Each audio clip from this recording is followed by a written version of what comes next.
He looked at me quietly across the kitchen table, and in the soft hush of an ordinary evening, he said 3 words that appended everything I thought I knew about myself. What happened next was gentle, complicated, and utterly unexpected, and it left me breathless. Before we begin, tell me, which cities are you watching us from tonight? Drop a name in the comments. I love imagining eyes from different places settling on this little confession. I'm Patricia. I'm 52, and I live in a house that remembers every laugh and every small disaster we've had in the past 28 years. The peeling paint on the back porch is a map of seasons. The kitchen table has a soft groove from where my son used to hammer model airplanes as a kid. My son Daniel is 24 now, working out of state for a while, grown up in the way that makes a mother proud and a little wistful all at once. Michael, the friend who changed the quiet of an evening into something I still turn over in my head, is 26. He has the easy, honest way of people who've been trusted in the rooms of others since they were young adults. He's always been polite, the kind of young man who brings a bottle of wine because it feels like the right thing to do. That night was ordinary in the most domestic sense. The late summer light held on to the kitchen for a long time, painting everything the color of old photographs. I was finishing a pot roast for Sunday dinner. The smell of rosemary and slow-cooked onions filled the air. Michael had come by to pick something Daniel had left behind, a jumbled collection of headphones, a sweatshirt, the keys to a car that wasn't his anymore. He lingered because he'd run into trouble on the phone, because he'd missed a bus, because late summer evenings somehow stretch in such a way that people don't want to step back into the hurry. We sat at the table opposite one another. The radio in the background played a jazz standard my mother used to hum. It felt like all the pasts in the house were watching us with kind, neutral eyes. I made tea. He thanked me in that nice, steady tone. Our conversation began with small things. A mutual gripe about the weather, a comment about how Daniel had grown. Then wandered, as conversations with familiar people do, into stories about college professors, the right way to skin a fish, and the kind of mistakes that teach you more than success ever will.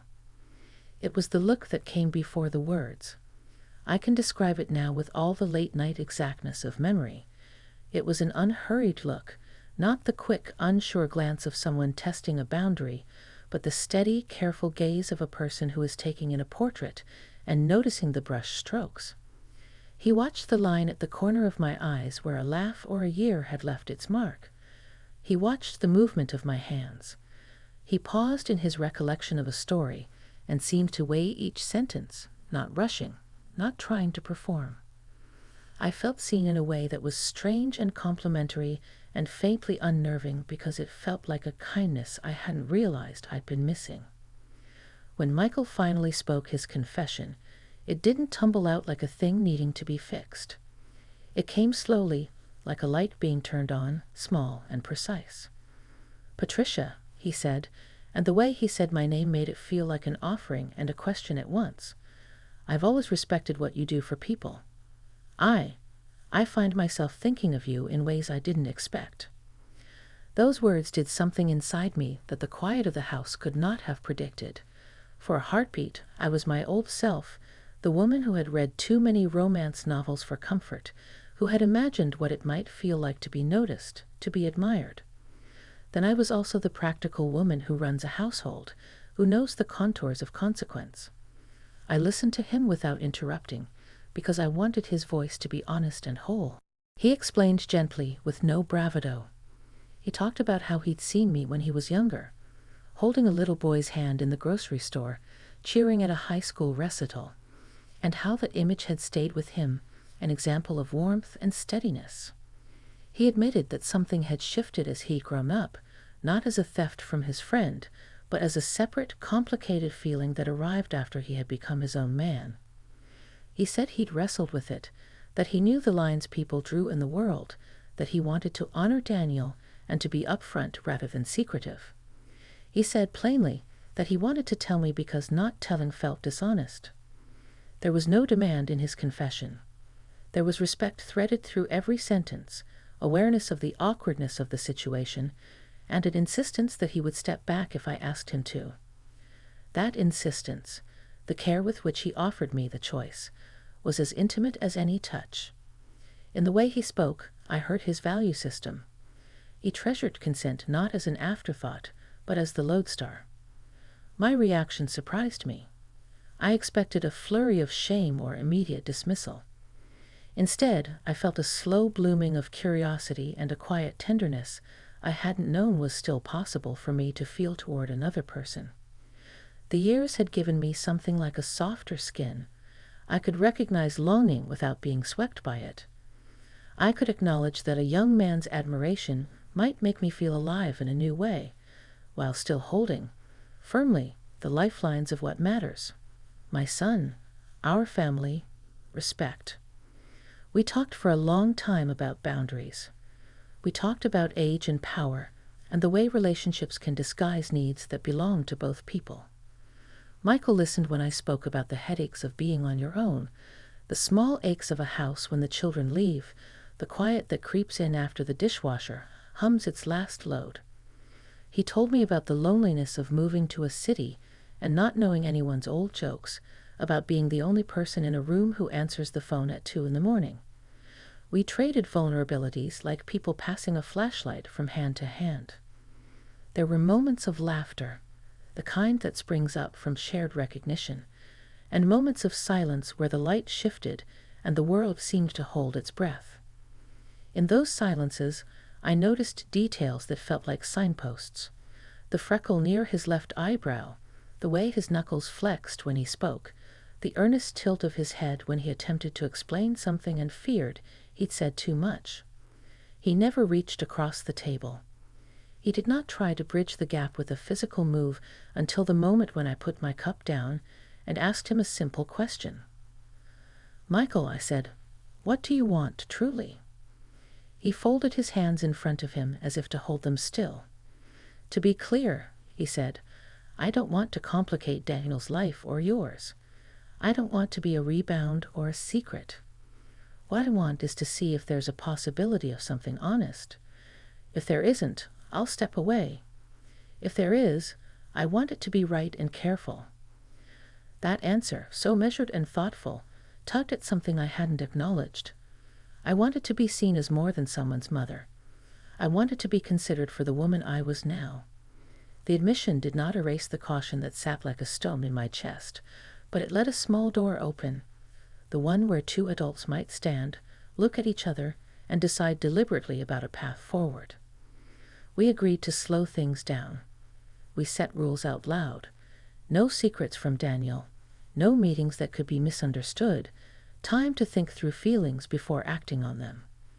We both realized that if this was to be more than a passing infatuation, it would have to survive scrutiny and doubt. We decided to meet again in the same ordinary place, my kitchen, that evening of light, with honest conversation as our scaffolding. Then came the moment that will always live in the small chest of memory. Michael reached across the table, not to touch me in a way that erased the rules, but to close the distance briefly between our hands. His fingers brushed mine for the span of a breath, and in that single, careful touch, I felt the weight of what had been said settle into something softer. It wasn't a promise, and it wasn't an escalation. It was acknowledgement. He looked at me quietly, and when he spoke his voice was a little softer than before. "If you're open to exploring this, slowly, respectfully, I'd be honored." I felt my pulse quicken, not with panic, but with the fierce, curious pulse of a woman who has been given permission to be surprised by life again. Breathless. Yes, in the literal sense, but also in a way that felt like the house holding its breath with me. The rest of the night folded around that soft, suspended feeling. When he left, he hugged me. A brief, polite hug that was not secretive and not grabby, just human, and thanked me for listening. I did not sleep easily that night. I turned over the rules and the possible consequences and the small joys that might come from a life that had room for a new kind of companionship. I thought about respect, the kind that requires us to be brave enough to speak honestly and brave enough to say no when needed. Above all, I felt grateful for the way Michael had handled himself, candid, considerate, and mindful of the ties that mattered. I'll stop here for tonight, because I want to hear first from you. Which cities did you tell me you were watching from? And when you're ready, I'll tell you how that quiet look and that brave confession led us to a choice neither of us had expected, and what it taught me about longing, restraint, and the quiet courage it takes to love someone responsibly. The morning after Michael's visit, the kitchen felt different. It wasn't the room that had changed, it was the way I looked at it. The table, the chairs, even the fading sunlight that fell across the counter seemed to hold a secret. I poured myself a cup of coffee and sat where he had sat the night before, tracing the faint marks on the wood, remembering how his voice had carried both restraint and desire. I tried to push the memory aside. I told myself it was just words, that perhaps the weight I gave them was heavier than he intended. But the truth sat stubbornly inside me. His confession had opened a door in my heart that I thought was long since locked. For 2 days, I avoided the idea of reaching out. I busied myself with chores, with calls to Daniel, with errands that took me into town. But everything reminded me of Michael. At the grocery store, I passed the tea he liked and thought of his careful gratitude.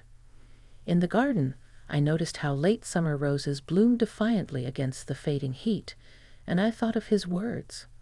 Slow, respectful, hopeful. On the 3rd evening, the quiet grew too thick. I found myself dialing his number, not because I had rehearsed what to say, but because silence felt dishonest after such honesty from him. He answered quickly, his voice steady but touched with surprise. Patricia? Yes, I thought. Maybe we should talk again. There was no hesitation. I'd like that, whenever you're ready. And so, a week later, he came back. This time, I lit a lamp in the living room instead of keeping us in the kitchen. The softer glow felt less like an interrogation, more like a conversation waiting to unfold. He arrived with a small bouquet, nothing extravagant, just wildflowers picked up from the stand by the highway. The gesture was simple, and it made me smile despite the nerves twisting inside me. We sat opposite each other again, only now the air between us carried the memory of his confession. For a while, we filled the space with easy topics: the het wave, a new cafe in town, Daniel's latest work updates. But I could feel his eyes watching me with quiet patience, waiting for me to steer us toward the thing that really mattered. Michael, I said finally, my fingers smoothing the hem of my dress, I've been thinking about what you told me. He nodded, not rushing me. His restraint gave me courage. I won't pretend it didn't surprise me. I continued. It did, and it made me question things I thought were settled long ago. But what struck me most wasn't just what you said. It was how you said it. You didn't push, you didn't hide, and you didn't expect. You gave me room. His voice, when it came, was low and certain. Because you deserve that. Whatever you decide, Patricia, it has to be your choice, not the weight of my feelings on your shoulders. I studied him then, the young man who had been part of my son's world for years, who had grown into someone thoughtful enough to handle something this delicate with dignity.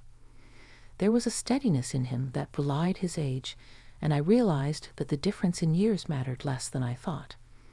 What mattered was the way he saw me, not as someone fading into the background of her own life, but as a woman still worthy of attention and care.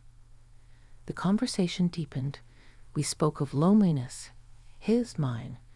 I admitted how the house sometimes felt too big now that Daniel was gone, how the silence pressed in after sunset.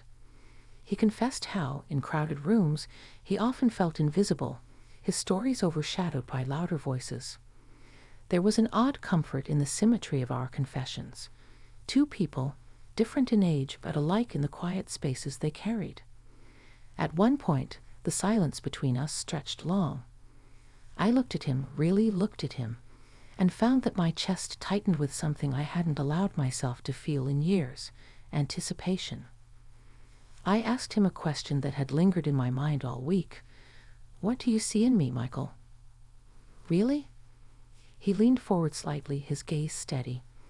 I see someone who gives without asking for much in return. Someone who listens, who remembers small things, who makes the people around her feel steady when they're falling apart. And I see a woman who doesn't realize how much beauty she still carries because she's been too busy carrying everyone else's needs. The words landed like a stone